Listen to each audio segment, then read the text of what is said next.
When we go into a community, we try to listen to the people and learn from them what their hopes and dreams are. And then we try to come alongside them in addressing poverty together.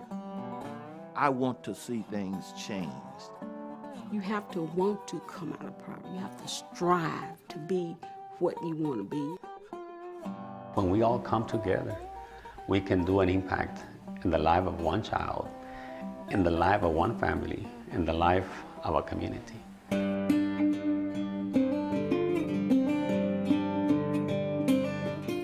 Together for Hope is a 20-year initiative of the Cooperative Baptist Fellowship to come alongside rural communities in 20 counties across the nation. It started in 2001 as the fellowship sought to address domestic poverty. The counties were identified according to 1995 census data. The fellowship chose the 20 counties with the highest percentage of population under the federally mandated poverty line. One of the most remarkable things about the Rural Poverty Initiative in terms of the 20 counties on which the fellowship is focused are that they're in remarkably different geographic regions.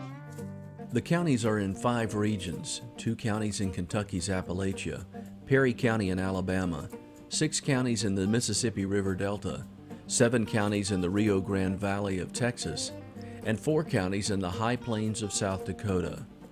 These counties include Hispanics, Native Americans, African Americans, and Caucasians. Poverty statistics can be misleading. Although these counties have been classified as poor, they are full of assets, like the people, their hopes, their dreams, and gifts. They have skills and vibrant relationships. In coming alongside these 20 counties, Together for Hope learns what true community is about. Community is about relationships.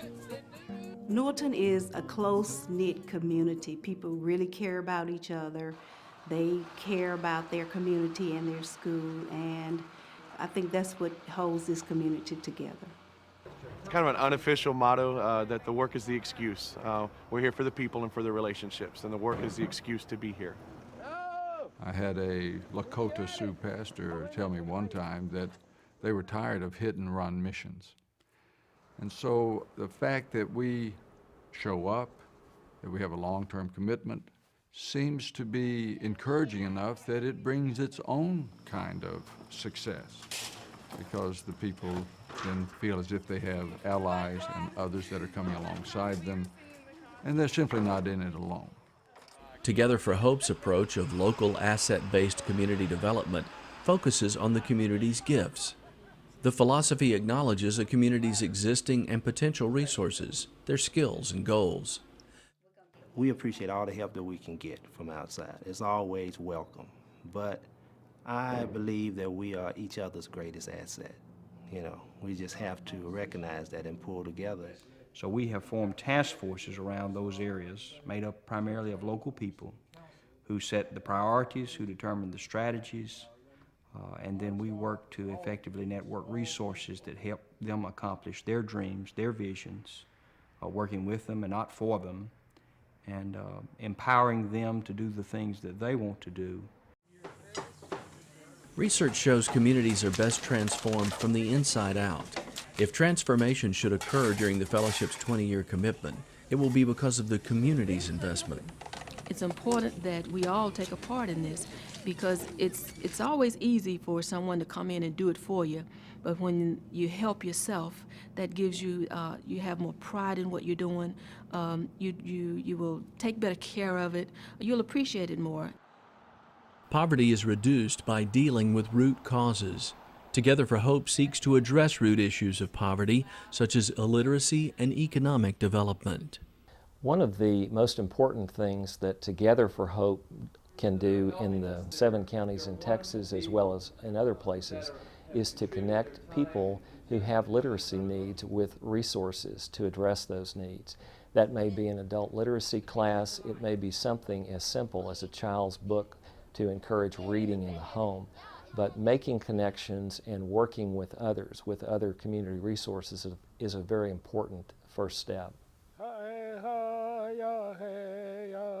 One of the problems is we have no economic development, and we believe that if we can develop entrepreneurship, we can develop our community. are people who've lost hope. And what we want to do is we want to restore that hope. And we'll do it in a holistic way where we're living out our Christianity. When we go into a community and we tell them about the love of God, why we are there, and they ask us why you help me, and we tell them because we love you and God has blessed us, we want to bless you. They don't understand that. But within a week, that we build a relationship, a friendship, that at the end of the week, they always ask us, well, tell me about this God that brought you here. You know, that's the biggest hope that we can bring. Meaningful relationships can cause change in more than just these 20 counties. From the volunteers who serve and are changed, a movement can rise. A movement that seeks to end poverty, build community, and transform lives. My life has changed. I just feel like I'm just more of a person that where I'm needed at. You know, God set me in this place, and I know that I'm here for a reason.